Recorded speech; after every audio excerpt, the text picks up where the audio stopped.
Ranka ya daɗe an sa panel ɗin a saman, yanzu saura me? Ok, to mu je mu ɗan yi gwaje-gwaje a cikin gidan.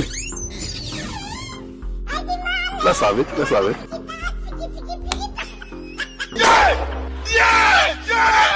This is playing.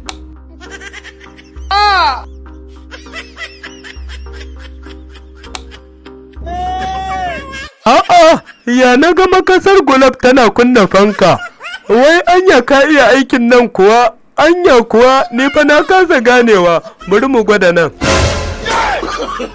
Inna lillahi, ya na ga makunnan fanka tana kunna min talabijin. Bari dai mu je mu ga me yake faruwa a nan. Ya za min haka?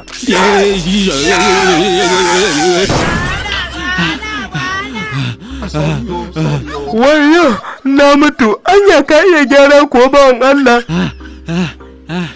Ranka ya daɗe, wala ban san matsalar bane, wala ban sani Me bane. yake faruwa na ji hayaniya a cikin gida? Abokina, wallahi tallahi ina neman ƙwararren mai gyara ne, ina haka haɗa ni da wannan yaron. Ya mun wayarin wayan na kunna fanka sai talabijin ta kawo, in na kunna gulab sai fanka ta kawo, wallahi. Ba abokina, ba ka da labarin injiniya Huzaifa wanda suka kware sosai wajen sa sola da kuma wayarin mai kyau da inganci.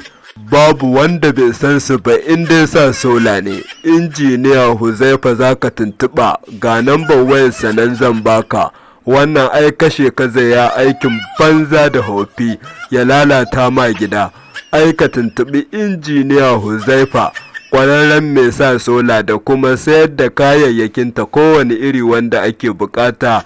Injiniya Huzaifa sun kawo, kuma suna da ƙwararrun injiniyoyi. Kan bala'i, da Allah mai gida ne ma ka taimaka min da namba wayar Huzaifa nan, don wallahi tallahi ina son in koyi course, na ji an ce su ne ƙwararrun ma'aikata. Kai!